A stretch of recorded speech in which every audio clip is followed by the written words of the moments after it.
Nag-umpisa raw sa puppy love ang storya nila Nietzsche at ni Gio. Ano ba to? Mga tuta pa lang sila noon. Puppy love eh.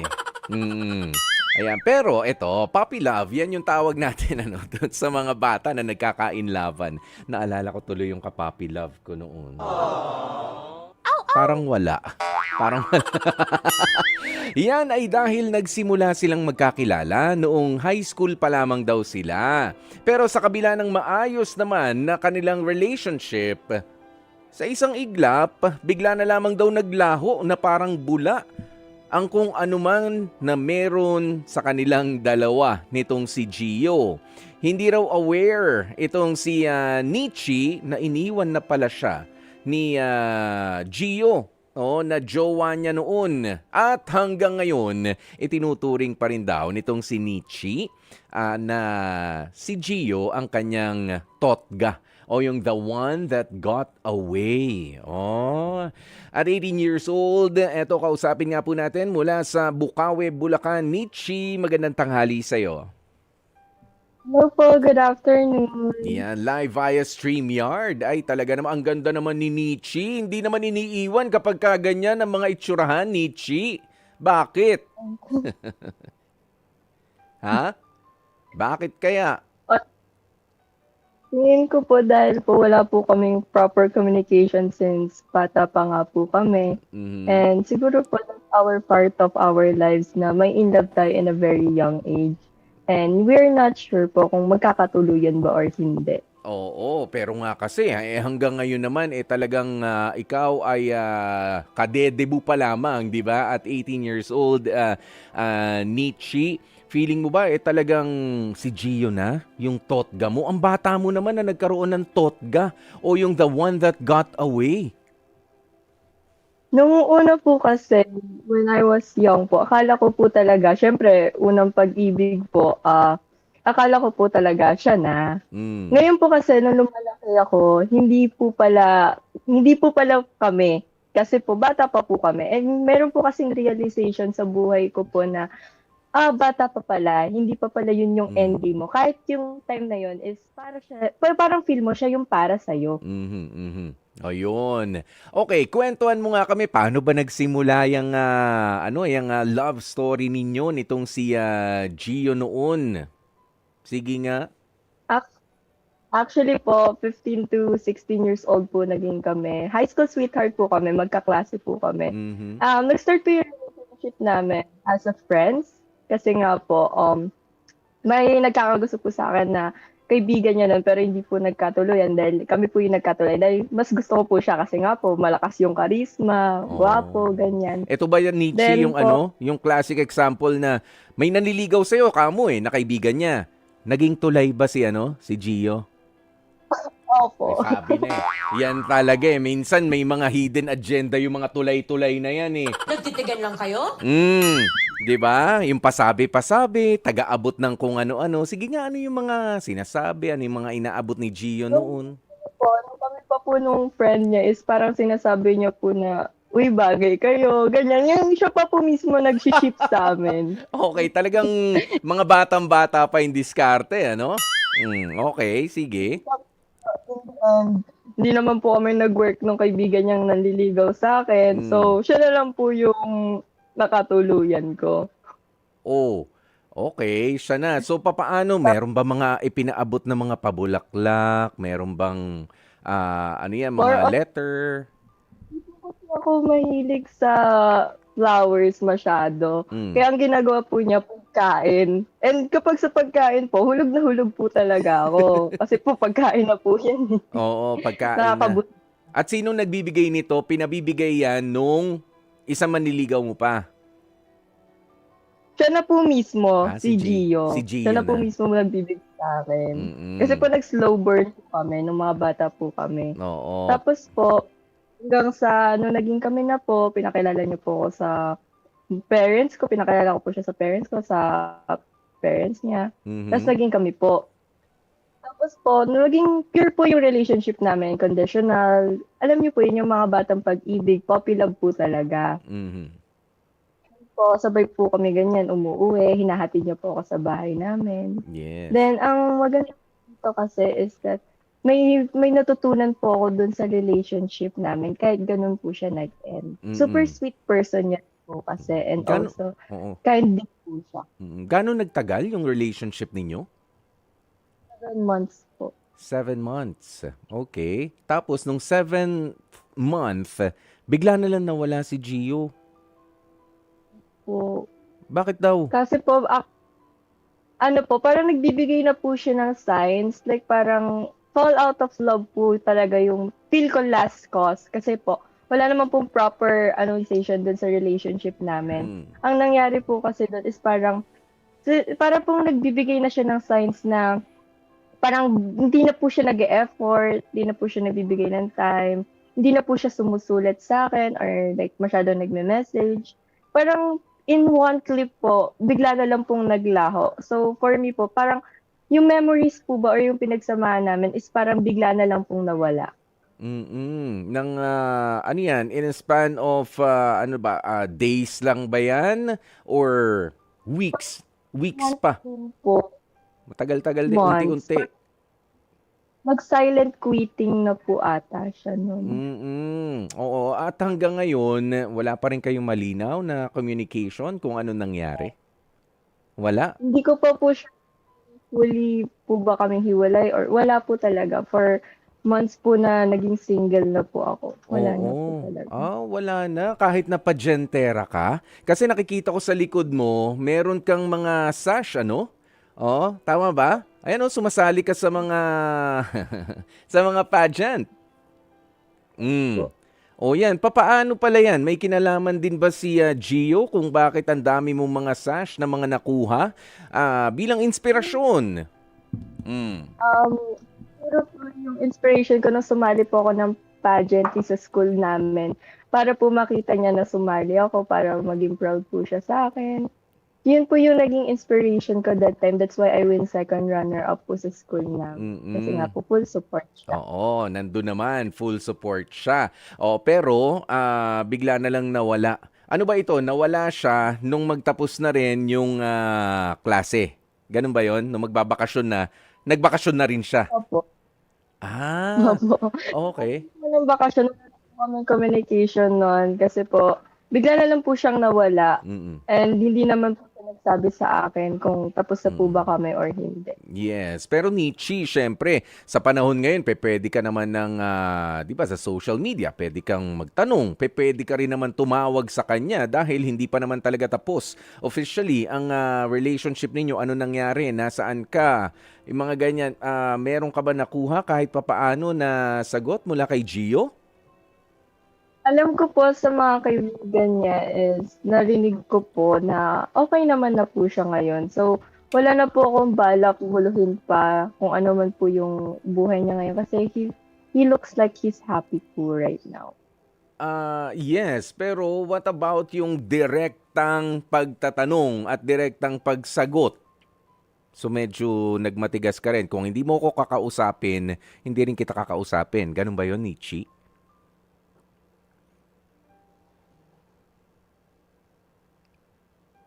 Kinakausap kita. Ayaw mo na ba akong kausapin? Nietzsche! Sad po. Ano na? Nag-log. Okay. Oo. Ang tinatanong ko, hindi mo na siya, kasi sabi mo parang nakibalita ka na lang sa mga kaibigan niya eh. Ikaw pa rin naman yung girlfriend niya. 'Di ba? Ikaw ang girlfriend niya, bigla na lang siya nawala. Hindi ka ba tumawag? Hindi ka ba nag-message o alam mo, lengthy message na pinadala mo na nandun na lahat yung tanong mo. Hindi ka nag-send ng ganun, hindi ka nag-demand. Actually po, nag-try ko po akong mag-contact or reach out sa kanya. Then, napansin ko po na hindi na po pala kami like connected sa mga social medias or friends. That's why po, hindi na po ako nakapag-chat sa kanya kasi parang kinut off niya na rin po ako totally. Contact number na pwedeng tawagan. Naka-block ka? Yun lang, hindi ko po alam yung number niya. 7 months kayo, hindi mo inalam yung number. Kayo talaga mga kabataan kayo. Oo, pero alam mo ang Messenger, alam mo ang IG, alam mo ang tapos yung contact number niya, total, sige, hindi mo alam yung contact number niya, hindi mo matawagan. Pero kung alam mo ba yung contact number niya, tinawagan mo ba kahit papano? Tinry ko po, Mm. hindi denial po talaga. Like, parang ayaw na rin po talaga niya akong kausapin. Ayaw kausapin, nag-ring. Using your own Nag-ring. number. Hanggang sa naubos na lang. Tapos, yung mga Opo. kaibigan na nakikibalita ka na lang sa mga kaibigan, anong sinasabi sa'yo at paano mo nasabi na masaya na siya? And that's it. Kaibigan po kasi siyang sinasabi na masaya naman po siya. May mga kaibigan naman po siya na kami po, kaibigan niya po. Kaibigan po namin. Na sinasabi niya na, baka mahal ka pa nun, ganyan. Tapos may mga kaibigan naman na, hayaan mo na lang siya, masaya naman na siya, hindi ka naman na ginugulo. Kasi po, ang sinasabi po nila sa akin palagi is, silence is already an answer. So for me po, if tatanungin ko pa po siya, paano naman kung ako yung naghahabol sa relationship namin? That's actually what I'm trying to say, na, well, yung katahimikan, yung hindi pagsagot, yung hindi pag-reply, sagot na yun eh. Sagot na rin naman talaga yan. So, ikaw, na laman mo, dahil dito kay Gio, na meron talagang mga bagay na hindi mo na kailangang ipilit, yun ba yun? So, the question, as young as 18 years old, ikaw na yung sumasagot. O na, tayo pa ba o hindi? Just because hindi mo sinasabi na hindi na tayo, iisipin ko pa rin na tayo.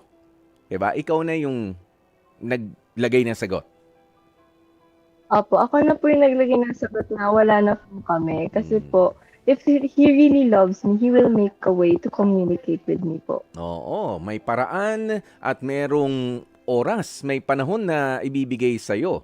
'Di ba? Kung walang explanation, di walang explanation. Yung no explanation is also an explanation. 'Di ba? Yun na yun eh. Na ayoko nang magpaliwanag.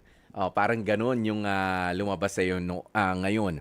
Pero papaano yan ni Chi? Sabi mo kasi, mabait itong si Gio. Diba? Isa yan sa mga, ano ulit yung mga characteristics nga? Ikaw nga ang, yung mga characteristics ni Gio na nagustuhan mo. Ano nga yun? Mabait po siya, masungit sa ibang girls, ganyan. Tapos po, generous po siya. And also, he's kind po talaga. Tapos alam niyo po, yung tahimik lang po siya, pero mataas po yung charisma niya. Ayan, kahit na parang dinidescribe mo si Kuya Popoy mismo. Di ba? Sige, ganyan talaga kami, no? Pero, papaano kapag ka biglang bumalik siya? Sinabi niya na, hindi naman ako makikipag-break sa'yo eh. Gusto ko lang talaga munang tumahimik eh. Anong gagawin mo? This time po kasi, I learned my self-respect and boundaries and also my limitations din po. As for now po, nagpo-focus po ako sa career. Ayoko po muna ng relationship and some kind of things po. Siguro po, pag nakapag-usap po kami, closure na lang. Wala nang iba. Kasi po tanggap. Sure ka. Papaano kapag dala niya yung favorite food mo? Nasabi mo, talagang doon ka na fall din. Pagkain na po yan, di ko natatanggihan yan. Sabi mo eh. Siguro po pag-iisipan ko po. Yan ang sinasabi. Pag-iisipan, ano ba yung favorite food mo? Siguro po favorite food ko yung menudo and also yung manggang hilaw. Lagi niya pong binibili sa akin. Lagi niyang binibili yan. Pagka nakipag-usap siya at gusto makipagbalikan na may baon na menudo, manggang hilaw, ano ba yan? Sa alamang or sa asin? Sa alamang. Alam. Papaano kapag ganun? May balikan o closure? Closure pa rin po. Closure pa rin. Okay. Closure o closer? Come closer. Ganun ba? Pag-iisip ko po. Sinasabi na. talaga 'tong mga batang ito, eh, ano. Oo, closure or closer. Pero, hindi, chine-check lang naman natin 'yan ano, Nichi. Pero natuwa ako do'n sa sinabi mo kanina na, ay hindi, se-set ka na ng, boundaries, 'di ba, na may natutunan ka dito sa relationship na ito at yung self-respect. Mahalaga 'yan, ha? Oo, na ganito pa lamang kaaga ay natututunan na natin. O kung hindi ako as valuable sa'yo na hindi mo ako mabigyan ng panahon, hindi mo man lang ako mapaliwanagan kung ano na ba ang nangyayari sa relationship natin or hindi ka na nga makapagpaalam kung ayaw mo na, aba teka lang, I respect myself enough na ako na ang aalis dito sa relationship na ito. Okay? Ayan, kaya Nichi, kung ikaw ay merong pagkakataon na makaharap dahil hindi mo pa rin nakakausap, ano? Oh, itong si Gio, ilang buwan na hindi kayo nag-uusap? Matagal na rin po, hindi ko na po siya mabilang, but months na rin po talaga. Okay, na zero. Kumusta? Ganon, wala. Oh, anong huling balita mo sa kanya? May karelasyon na siya, wala? Ang huling balita ko po sa kanya wala raw po. Dahil po nag-focus rin po ata po siya sa sarili niyang career. Pero I'm not sure po kasi wala naman po akong malinaw na balita sa kanya. Ayan. Tsaka, ini-stalk mo pa ba siya? Yun totoo. Opo, minsan. Bakit? Closure pa lang hanap pero ini-stalk pa. Tinitingnan ko lang po if he's really okay. Pero siya po kasi yung type of person na low-key lang sa social media. So wala rin po ako na hahanap na balita. Okay. O sige. Sa pagkakataong ito, kung meron ka mga gustong sabihin kay Gio, ano iyon? Kung meron kang tanong, siguro mas maganda rin na itanong mo na sa pamamagitan ng ating programang Heart to Heart, Nichi. Go ahead, Nichi. Kausapin mo na si Gio. Gio, if nasaan ka man ngayon, sana okay ka lang, and I hope your decisions makes you a better person. Kasi naniniwala ko na never ko kayang magayad sa'yo. Kasi dahil sa puso ko, mahal kita, at kung ano man yung nangyari sa ating dalawa, never akong maghahangad, kundi yung ikakabuti mo. And sana okay ka lang palagi at lagi mo nga alagaan yung sarili mo at mag-iingat ka. Yun lang. Yun lang. Wala na talagang tanong kung kayo pa. Wala. Nag-decide ka na. Natapos na kayo. Ako meron tanong. Ano po? Ano yung 20 pesos na nasa likod mo? Yung nakalagay doon, ano yun? 20,000 pesos po yan for Jenka Aesthetics since ambassadress po nila. Okay. Ayun. 20,000 pesos pala. Okay. Ayan. Pero alam nyo, ano no? Sorry? Shout out po kay Doc. Yun. Alam nyo, talagang mukhang masipag sa pageant. And of course, itong itsurahan ni Nichi, marami pa itong mga sash. Matibay ba yung sabitan mo ng mga sash dyan? Ha? Matibay yan? Sobrang dami nga po yun. Oh, 'di ba? Ay, naku, parehas tayo. Kaya ako nagbebenta na rin ako ng mga hanger talaga eh.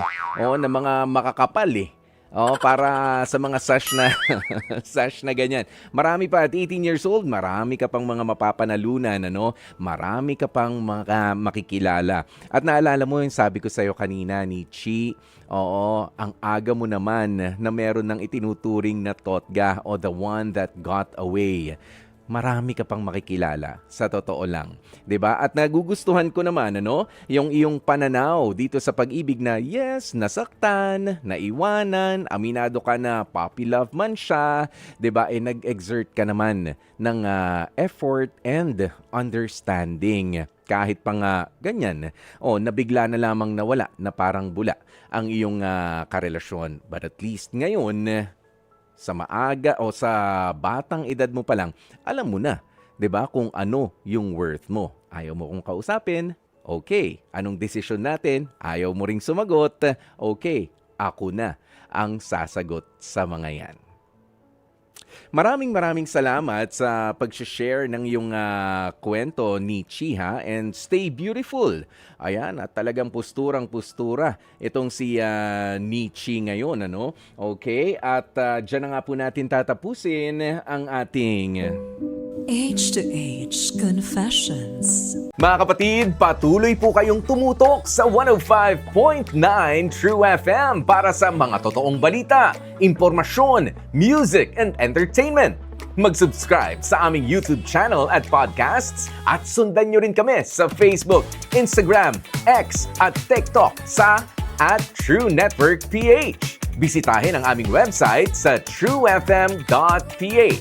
Kami ang 105.9 True FM. Laging true sa'yo, kapatid.